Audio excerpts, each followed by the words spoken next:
tuning in to the online broadcast network, AfterBuzz TV. Over 20 million weekly downloads in over 150 countries, and your number one source for after-show entertainment.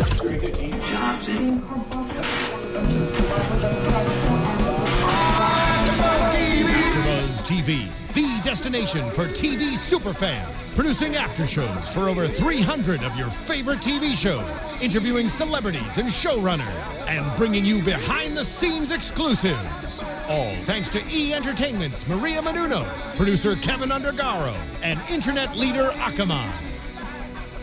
Now, let the buzz begin! Hello, everyone, and welcome to AfterBuzz Spotlight On.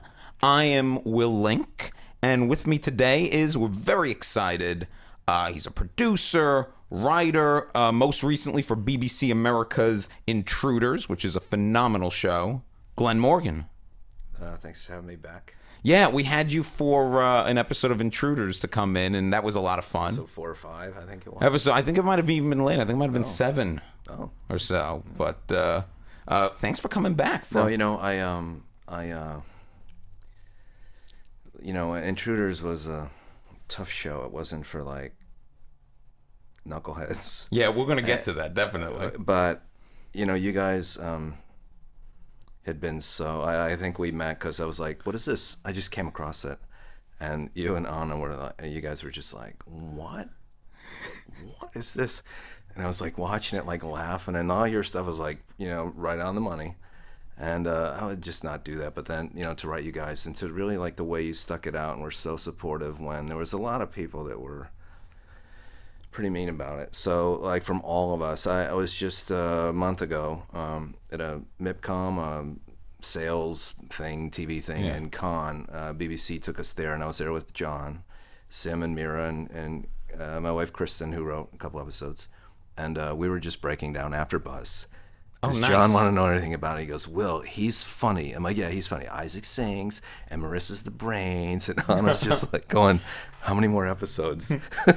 Well, that was great. There was a good panel we had. Everybody had their own distinct personality with that. Yeah. Well, it's a great show, and we're happy to have you come here. Because when you did come here, we were talking all Intruders, but, you've worked on so many shows and on so many things, so we wanted to bring you in to kind of have a real breakdown of all that. So whenever I interview someone or talk to someone, I always like to kind of get their origin story a little bit. This is like the spider bit. This is how you became Glen Morgan. So where were you from originally? I'm from central New York, Syracuse, New York. Oh, okay. And, my mom is from Rochester. And my mom and dad moved my brother. I have a 4-year-old brother who's a writer as well. You should have here someday. Oh, lovely. And moved to San Diego when I was like 15. Okay. So then you've been out here ever since. Ever since. And did you always want to write and work in television? Was that something that was always interested in? Movies. It was always movies. And believe it or not, I mean, when I was a kid, I loved Marx Brothers, George Carlin, Cosby. I know it's tough controversial one these days, today, but Cosby, I had all this stuff memorized, and so I think if there was like writing, I mean, I thought Carlin was a great writer, and so that's probably why I first started seeing that things could be shaped. So that kind of taught you kind of the mechanics then of writing, seeing that. Yeah. So, but it's kind of funny because you're known, you wanted to do comedy writing stuff, but you're known for your horror stuff now. Well, I really think they're close cousins. I mean, they're really they're about rhythm. Yeah. And if you're off telling a joke, or if you're off where the scare comes in, you blew it. So they're not that, they're different, but they're not that different. They're different. And I mean, quite frankly, back in the X-Files, there were a lot of pretty funny episodes. Right. There were a lot of opportunities for humor well, there. You have an actor like David who's just funny, and you get him and he gets you, So, okay. Now, in terms of then maybe like you mentioned the comedians who inspired you, but in terms of, say, like the horror genre, were there people who inspired you in that world? Yeah, well, in Syracuse is probably everywhere. I don't know. You're so much younger than I am, but they had like a Saturday monster matinee, and it would just be a guy with a big ring, like a big Dracula ring, and the nails, and you would only see him, and then you'd have an Igor type guy or something. I found this on YouTube a few years ago, and it was like, oh my God, it was filled with. Anyway, Bringing back the memories. they would show all the Universal monster movies, including the ones with Abbott and Costello, and so that I had that. And then when I got older, my brother and I would my mom and dad go out, and we'd have to spend the night with my grandmother, and so then my Uncle Bill, who you bear a resemblance to. Oh, really? We'd watch The Birds and Psycho, that were on network TV, and then you'd watch the late night movies. Usually had the Marx Brothers or something like that. So every member of my family gave us some kind of introduction. And then when I went to Loyola Marymount out there by the airport, and that's where I started seeing, Bergman movies and, art movies. Yeah. Okay. So you eventually then, I guess, come to Los Angeles. San Diego. Well, so we moved to San Diego, and then ended up going to Loyola. I went to Loyola with Jim Wong, was my old writing partner. Okay. His brother went to Loyola, and they had a film school that would let any idiot in there. And they let you idiots in then. Yeah. So there you go. Yeah. But I assumed for your first, maybe I was wrong then, but did you have to come here for your first writing gig? Is I guess well, what in I was high getting school, at. I wrote stuff. I had a drama teacher who was he just recently passed away. He met everything. Is Howard Roberts, who was kind of he at one point, and when he was getting started, lived in a house with Brando, Wally Cox, and Ben Gazzara. Jeez. Yeah, and he told us so much about this stuff that he would never. It was really the best education he ever had. Yeah. He would just let us write Saturday Night Live was coming out then, so he'd write skits for the Assembly, and that's where we all started writing for the first time. Okay. What do you remember what your first paid gig was writing? I imagine it was after college. This is how we were talking about this before. Yeah. This is how it works. Because your resumes and all this stuff. A bunch of us in college, and Patricia Witcher, who now I think she probably produced the Thor movies. She was on Titanic. She got a job working at this place, Sandy Howard Productions. Sandy was most known for Angel, Honor Student by Day, Hooker by Night. Okay. Thing. He made all those exploitation movies. I never saw that, but it sounds like my kind of thing. Well, it was 1983 or 4. No, it was a horrible movie. And and he was the tail end of those guys who were into the Corman types. Okay.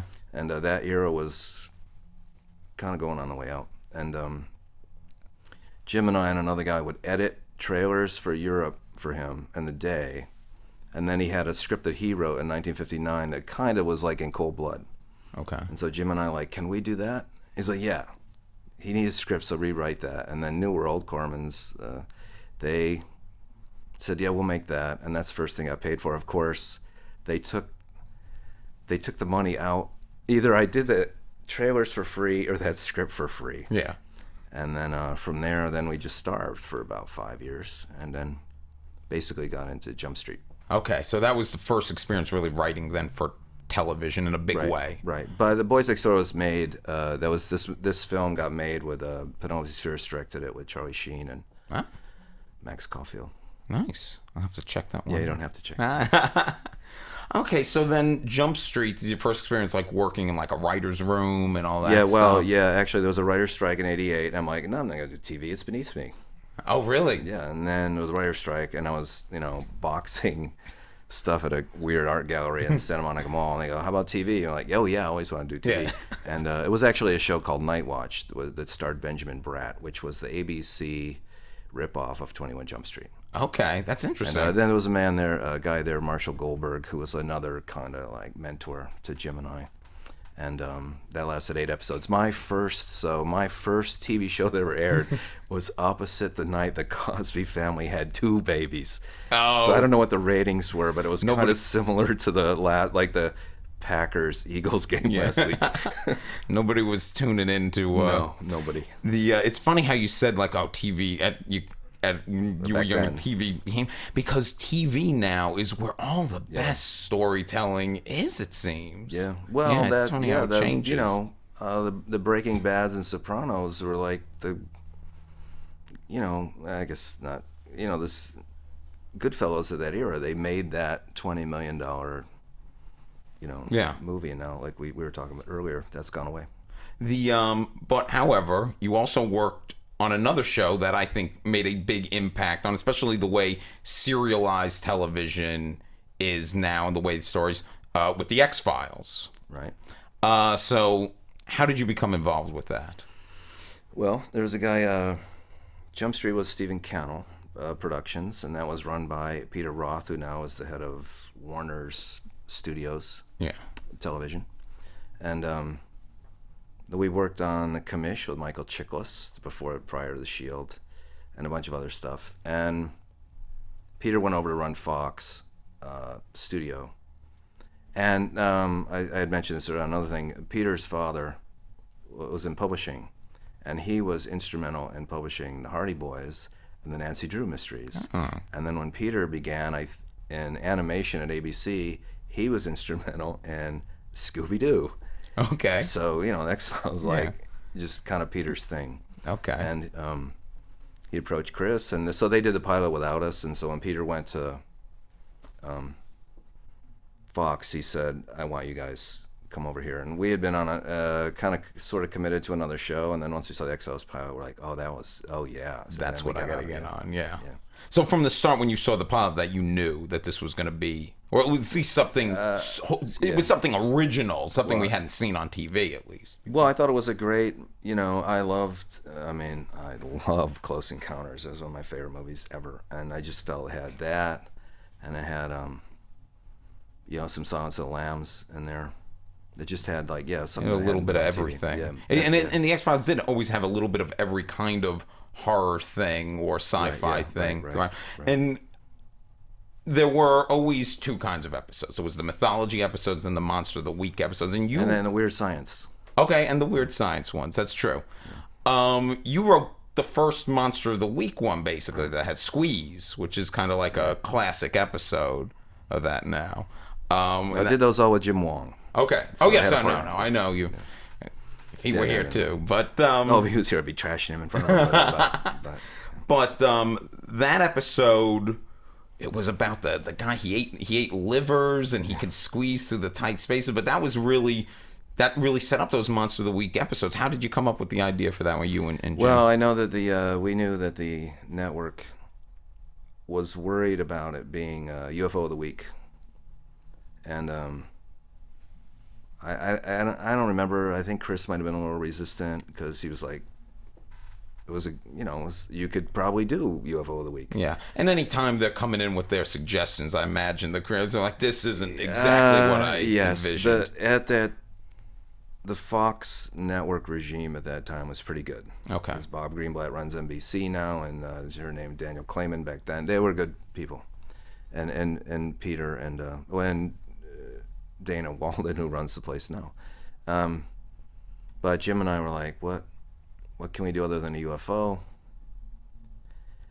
And I think we had a really an office that was like this big over on Fox lot, and we're probably there sitting around on the couch 5 o'clock late, trying to think of ideas. And they had an air vent thing and I know that Jim goes, what if a guy started coming through there? I'm like, oh wow. And then you just start riffing. So with a terrifying little premise, and then take it from there. And I don't remember where he could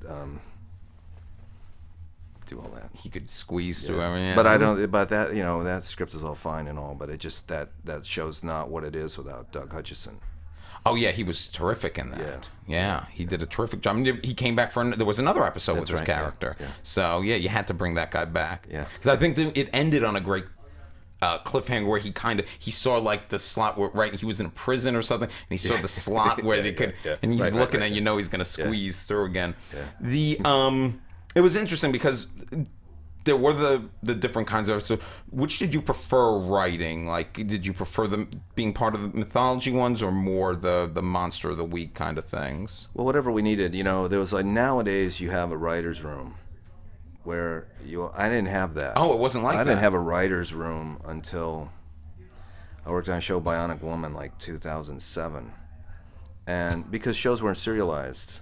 Yeah. And the X-Files didn't really begin to become serialized until Jillian was pregnant. Okay. And around the end of the first, and we knew that the second year we're gonna have to deal with it. And so basically that worked. That there was Chris, and he'd come in and go, "Oh, I got an idea," and you go, "Oh, that's a cool idea," like at lunch or something. Yeah. And then there was Howard Gordon and Alex Gonza, who are responsible for Homeland now. They would come in and go, they were more comfortable doing weird science, because like when we would go to Alex, and we're gonna have a guy come through the thing and just eat your liver every 30 years. He'd go, "What? I don't get it. How does that work?" And then we'd go, "I'll be quiet." So it kind of fell into that. Everybody did that, and so that's what I prefer. It's so funny because, we were talking about how TV has changed, and even like the way we watch TV is so. Like if the X-Files was on right now, after every episode, there'd probably be like 100 think pieces written on BuzzFeed about every episode, and people tweeting during it. I would not have. One.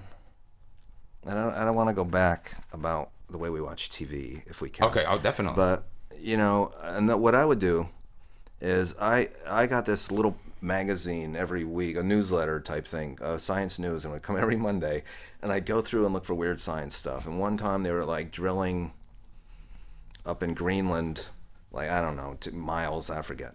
But the ice they pulled up was 250,000 years old, like oh, and then you'd read some stuff about worms and parasites, which always bothered me. Yeah. So I'm like, that bothers me. And then you'd make this stuff up in order to connect them. Yeah. And inevitably, people would go, "Yeah, I know about this. I've read about this." I'm like, "No, I made that up." No, I read it. So nowadays you'd be dead. Yeah. Because by the time you gave that information out, so we do this nonsense. Everybody's fact checking. And it will be ruined. I saw a great similar thing. I saw a great quote. I think it was Mark Harris. I think he's still with Entertainment Weekly, but he. People complaining about Interstellar. He wrote, sometimes the stuff in science fiction that people don't understand is the fiction in science fiction that I enjoy. I feel like maybe the internet and stuff like that has gotten us a little too hard. Like maybe we have lost our imagination a little bit because of that. It's really the easiest. I think it's a little. Maybe I'm defending writers, but I think it's just cheap. If I go to Space Odyssey, I don't care if the gravity toilet or whatever. Yeah. There's a couple. It's Kubrick, so there's only a couple mistakes. I don't care about those mistakes. He's talking about the meaning of consciousness. That's the hard part. Yeah. You know what I mean? So when you're like writing this stuff, or you're like, what's it mean to be a human being? Focus on that. We just at TV, you just go too fast. Yeah. To get it all right. And I always just appreciate anything that's dealing with big ideas, that kind of has the balls to deal with a big idea or a big concept. And yeah, sometimes maybe some people would say I'm too forgiving of some stuff, but I want to enjoy it. I want to see something a little new and enjoy it. Well, you also have a real problem in America. You're really scientifically illiterate. That's true. So you would on X-Files would go, "Here's the explanation," and then the executives would go, "Why?" Get rid of that. And you go, "Well, we want everyone to believe it." And you go, "Let's just do it." So you go, "Okay," and then no one, Yeah. Now, when I said, when I told some people I was going to be interviewing you, and I said, like, writer, X-Files, and a friend of mine said he didn't write, he wrote the episode of the X-Files. And I think the episode I'm bringing up. Yeah. You must get asked about it all the time. Home. Right. Which was about the Peacock family. Mm-hmm. And they were the inbred family, and she was under a bed. She had no limbs. And the mother was under the bed, and that is a great example of where comedy and horror really melded, because there was the whole Andy Taylor thing, right? Where did the idea for that episode come from? There was a bunch of them.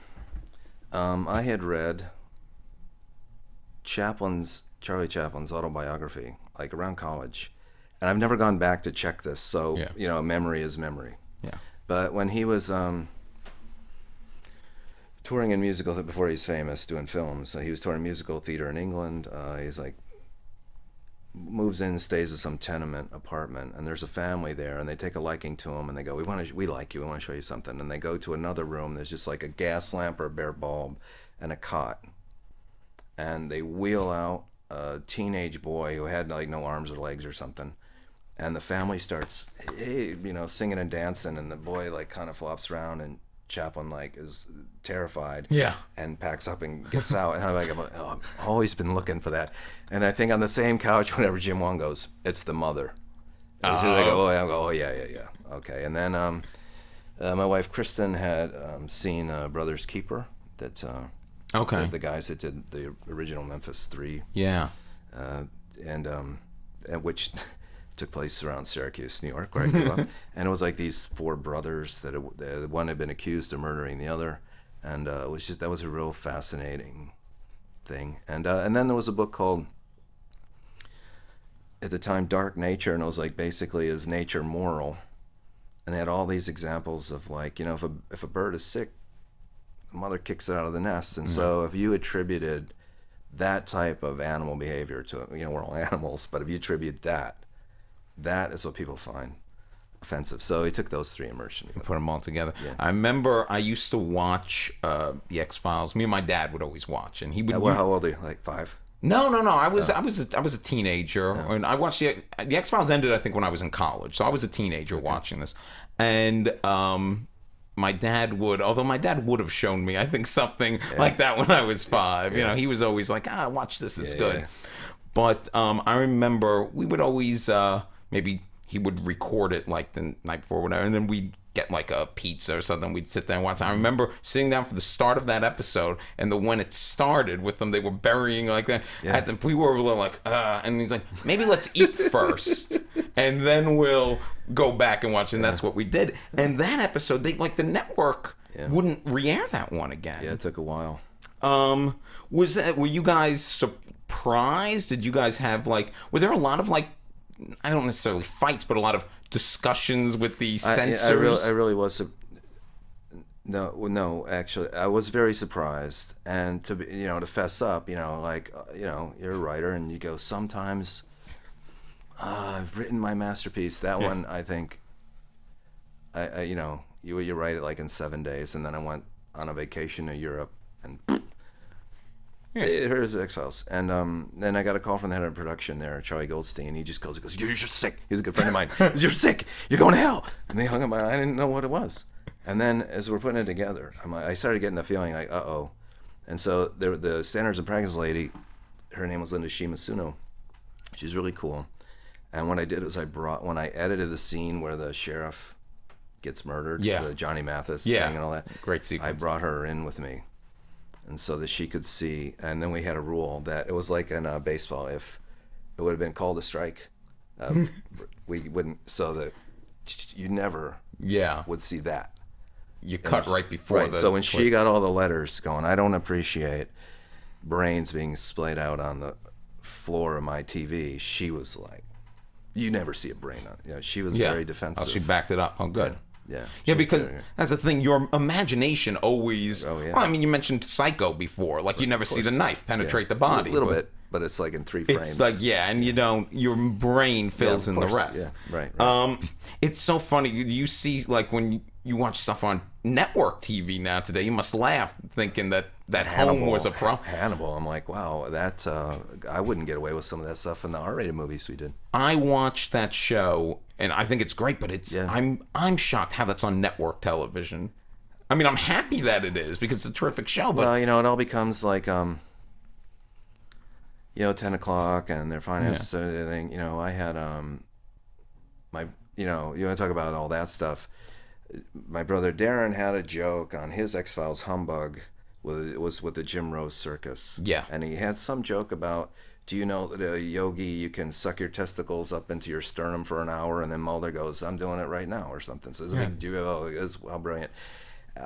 We had a show called Space Above and Beyond, where these guys had parachuted out of a... the Marines actually do this, 5,000 feet or some ridiculous thing at night. And the one guy, Joel De La Fuente, is standing around, and they go, come on, what are you waiting for? And he goes, I'm waiting for my testicles. And they're like, okay, we're cutting that out. I'm like, what? But they said that on the X-Files. It was fine over there. Yeah, no. I'm like, oh, it's okay because they're a bigot. Oh, no. And then they're like, what? Cut it out. You go, don't you want to control the content of your show? I'm like, what do you mean? You're making me cut it out. I'm like, I dare you. And then we left it, and then we watched it, and they like, what are you waiting for? And then They cut it. They cut it. Man. Testicles. Yeah. And now that's like nothing. Now there was, you see sitcoms that have whole episodes about like anal sex now, Right, so right, it's right. like, Yeah. it's crazy. Yeah. Maybe I should have gone that way. Maybe see now you've caught up to the comedy stuff. Now, Right. Do you think if the X-Files was on today, do you think it'd be something that would be better suited to maybe like an HBO, a Showtime, or an AMC, like a cable thing? I don't know. Yeah, I don't know. I mean, it kind of had an identity on that network, Yeah, you it know worked. what I mean? Yeah. Like, you know, the way that MASH belongs on CBS. You know, I think X-Files belongs on Fox. Like I said, it's strange because it was a show that came in, I think, as things were like it ended. I think as things were changed, as the television kind of was changing, which is I think it's a big it's a big thing. Part of that, I think, when you look at that era of television. Yeah. Now you also have worked in film, as we kind of said before, and you started the Final Destination franchise. Film, was that something you always wanted to go back to when you were? Yeah, our agent at the time, when he said you want to do TV, he goes, TV is the road back to features. Okay. That was the strategy back then. So that was the goal. I love that first Final Destination film. And one of the reasons I do is it freaked me out because the villain was death. Right. And I am afraid of death. And I've noticed between that and Intruders, which deals a lot with death and speaks with death in a poet, it's a theme here. Like, do you also have such fears? I did. Okay. Have you gotten over that? Well, I don't know anymore. You know what I mean? I know you sometimes hear people talk about like, it's so. I mean, maybe they're just kidding themselves, but. Well, yeah, I gotten better. Yeah. But I think still, you know, you talk about the mother under the bed, and I just like, you know, my mom's passed away, but I never had a problem with my mom. Yeah. But I see a lot of people do. Yeah. And so I think as a writer, you kind of like looking around and you just go, whether you like it or not, everybody's got a death thing. Yeah. Final Destination, I think, is not just a death thing, because this depiction of death is kind of, you know, it's cartoony. Yeah. It's There's always like a fate. mousetrap kind of. Yeah, well, you know what? I years later, I was like, I don't know why. Years later, I looked back and I was looking at The Omen 2, and I'm like, oh my God, I think I ripped this off, because they're that way. The devil or whatever was. I can't remember The Omen 2 too much, but I remember in the first Omen, right, the guy got a with a glass. Yeah, where so Omen 2 is all that. Okay. And I'm like, oh. I had an influence. I mean, there's nothing specifically taken, but it had a big influence. Okay. Well, I could see that. Again, I mean, the horror from before is always going to inspire, I guess, in some way. I hope so. And you also you've directed some features. You directed Willard. What made you want to? Because that was a remake. What made you want to? Well, I didn't want to make a remake, but Okay. you know, in this business, if you're known for this horror, comedy, rom-com, whatever, You kind of get. you're not gonna go, now I would like to make Yeah. a musical. That wasn't gonna happen. And also, marketing guys and the way that they finance things, the hard part for them is title recognition, and so they just all want to make remakes because the audience knows what they are. And so, you know, I had loved Willard as a kid. I loved that movie. It was a little forgotten. Yeah. And so Jim and I tracked down the rights because, you know, we had a great relationship with New Line, and I thought that they would let me do that, direct it. Okay. And that one had Crispin Glover. Now, Crispin Glover, I went to one of his, like, years ago, I went to one of his... At the Egyptian? Yes. Yeah, I was there. You were there? Okay. Yeah. And I thought it was really interesting because he did his big slideshow, and then he screened a film, and then, you know, he was kind of crazy during the slideshow, and then during the Q&A, he was more normal than I expected. So is it all... I mean, how was it working with him? Is he just...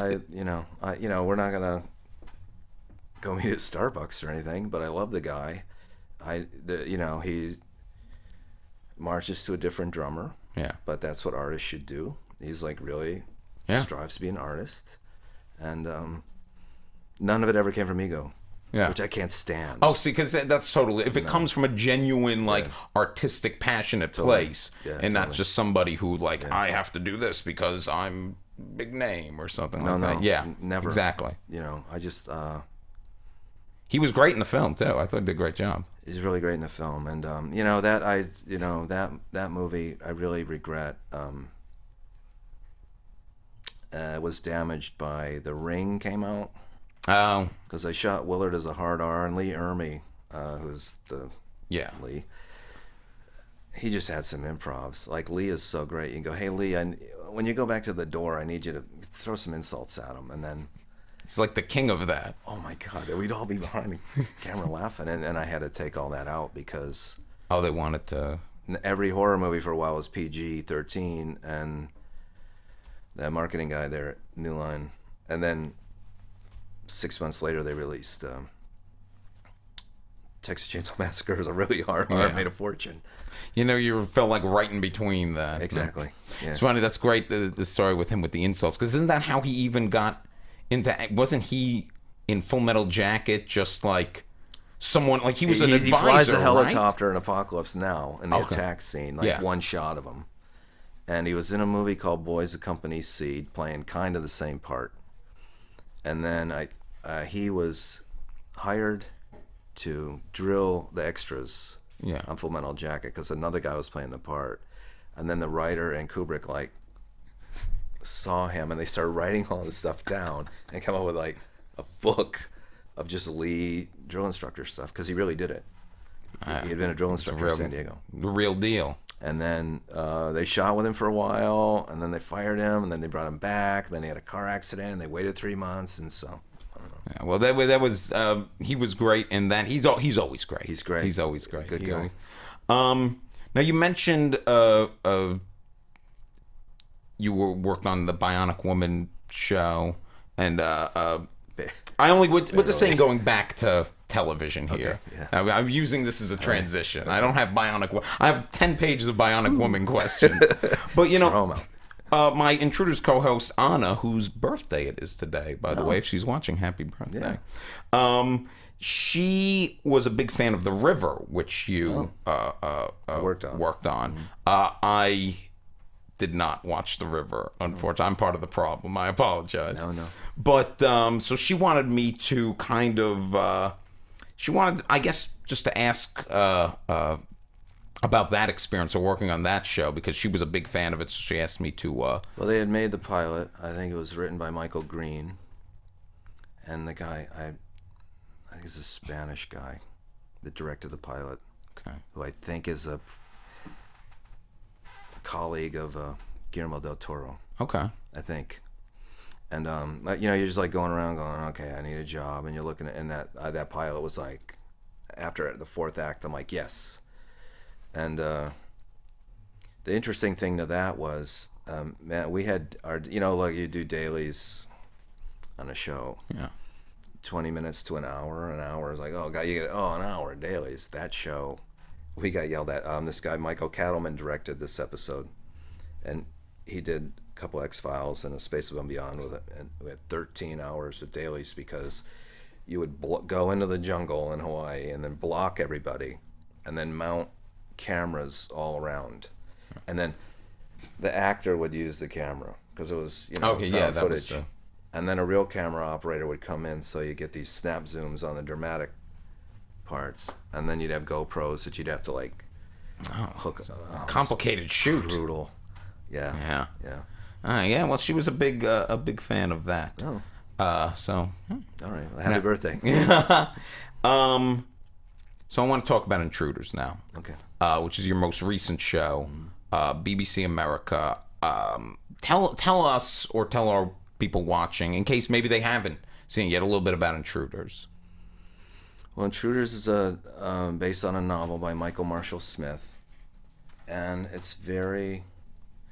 there's multiple storylines, and they are crossing from the word go. Yeah. But it takes its time to show, this is how they crossed. And ultimately it's about a secret society that's centuries old that has learned to control and manipulate reincarnation. Okay.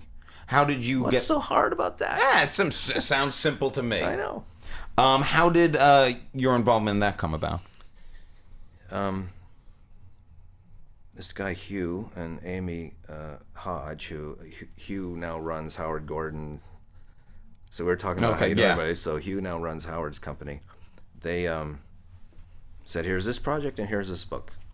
And took the book home, and a lot of times you get a meeting and they give you material, and then you get a call a month later. Did you respond? Oh, hell, I didn't. Yeah, let me. And I read that, like, right. Oh, and it was about reincarnation, and my dad had an interest in that when I was a kid, and so it fired in that. And I loved the structure and the tone. It felt like very paranoid, the way I really love the Pakula movies, Clute. Oh yeah. And Parallax Conspiracy. View. Yeah, stuff, all that stuff in the early 70s, and Conversations, Coppola, about that one. And I went in and I'm like, this one. And they had tried to develop it for the UK, but it fit in Seattle. And so I'd worked extensively in Vancouver and knew Pacific Northwest. Okay. Now, I really love the show, and one of the reasons why is what you said. It doesn't necessarily tell the audience what to think, and it's the audience to be patient. And if you haven't watched the whole season yet, it rewards the patience. Like, I thought it just got better and better. But, I guess the thing is, if we were going to do a commentary, which I really would rather not anymore, but if I was to do a commentary, the first 18, birthday cake, 18, there's Jack, there's, we should have cut to them a little bit more, but, like, you're getting information. You get information from scene so one. You get these people, reviews in England going, nothing happens. And you're like, I'm so frustrated because nothing happens the way you want it to roll out. Well, I guess that's what I mean, more from, like, the perception of maybe people have of storytelling, because you do get information from that first scene, and there is a mystery set up in that first scene. Right. Well, let me ask you this, because you're alluding to getting some maybe not the best reviews or grief over in England or whatever. Here too. But not at AfterBuzz. But not at AfterBuzz. We love it here at AfterBuzz. But was there any, like, working with BBC America? Were they more open to something like that? Like, I'd imagine Network would have been really wanting. There was BBC Worldwide was a studio. It was Jane Tranter and Julie Garner. They were legends in Britain, and they had come here to do, I think, Dancing with the Stars on After This. I think so, yeah. That's them. Oh, okay. And so, they had responsible for relaunching Doctor Who, and they had done Life on Mars, the one that John was in. It was a really complicated show, a lot of similarities to the way you tell that story. And they kept pushing it, and we're all on board with that. And BBC America was kind of run for us with Perry Simon, who I had worked at NBC on a show called The Others back in the late 90s, I guess. And they wanted that too, that the BBC America had a more intelligent audience. Yes. And also, what was new to them was also the inclusion in the development of BBC UK, which is a public company. So there was a whole new, that you talk about, new kind of business models, for television. That was one of them, which interested me. So no, everybody was always like, let's push it. And I think, to Perry's defense, he's like, can I know a little more earlier?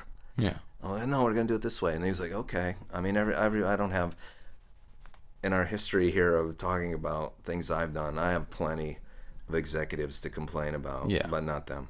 Okay.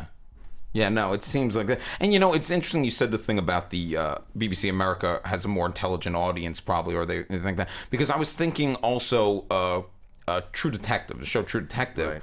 I feel like that show only works because HBO viewers probably are a more sophisticated viewer. I know, but Chris and I talk about this all the time. And think back. After the first, this is what True Detective was like. After the first two, or after the first, you go, do you watch True Detective? Is that any good? Do you like it? Yeah. And I was like, yeah, I kind of do. I kind of don't. Everybody was doing that. And then click. I think they had that one with the oneer. The one shot. That's when everybody's like, for "Oh, me. now this is the greatest thing ever," which is an excellent show. But they at the beginning, and in Twin Peaks, like I can't wait for Twin Peaks to come back. But when that came on, everyone's like, "What is this? Yeah. I don't get this." And then is it just the idea that the viewers on a network that are willing to go a little further than? Because I mean, I stuck with True Detective. Honestly, I might not have stuck with it if it weren't for the fact that I had like, oh, it's HBO. Like I'll give them a few. I guess. I mean, maybe maybe you can always any project you can always like look back and go, well, maybe you should have upped it up. Yeah. Should have, but I don't know. Or now. This is a cast. This is a great cast. I mean, you have Oscar winners in this guy. You have Mira Sorvino in this cast. However, future Oscar winners too. I was gonna say the standout above all these great actors is Mili Brown, who plays. I mean, she's been she's got the soul inside of her, Marcus, and he's this killer, and she's playing this killer.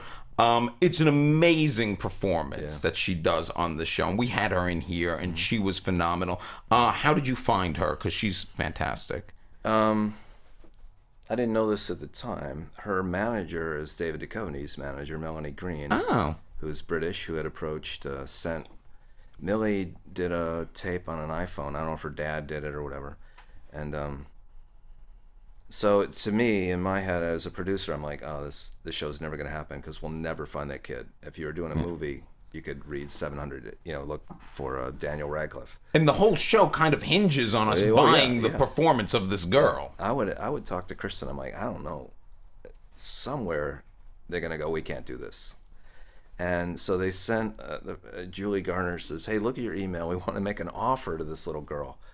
I'm like, go, these guys know what they're doing? The first kid? So I opened it up, and it was like close like this, and she had these like yellow framed Ray-Bans, and she's doing this scene, Marcus, I guess, and I was like, is this an effect? Because I didn't have any other point of reference. I'm like, okay, well, I got to see her. And then she came in, she auditions, and she came in with American accent. Hey, how are you? I'm Glenn, blah, blah, blah. She sits down, she reads the thing, and then she starts talking British accent. I'm like, just because it's BBC, you don't have to do the British thing. She goes, I'm British. Yeah. So she had tricked me.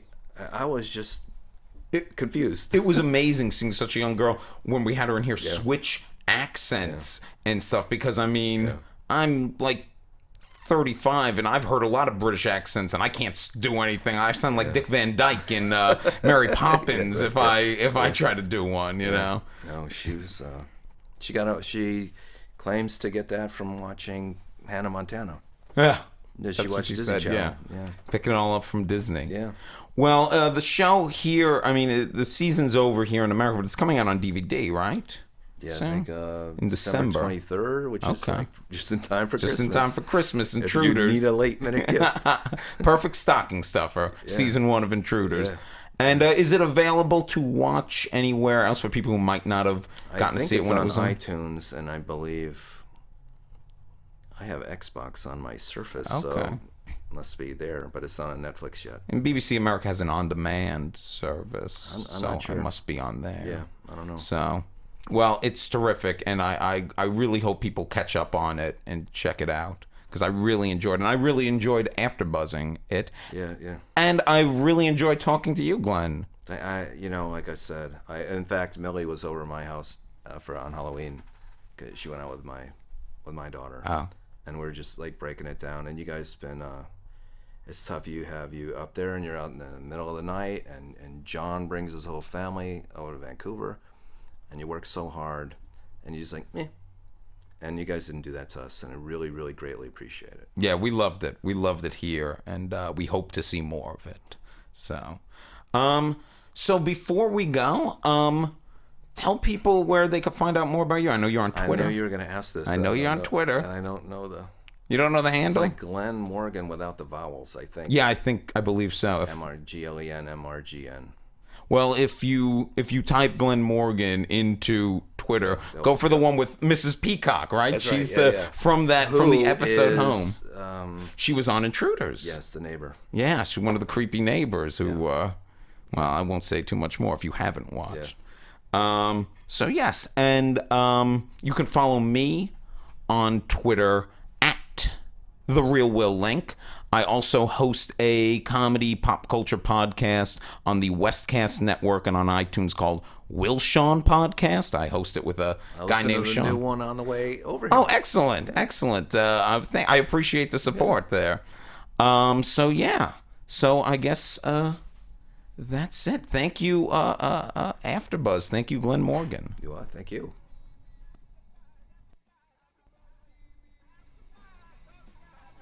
He's supposed to cue you. From executive producers Maria Menounos, Kevin Undergaro, Phil Svitek, and the entire AfterBuzz TV staff, we would like to thank you for listening to the AfterBuzz TV network.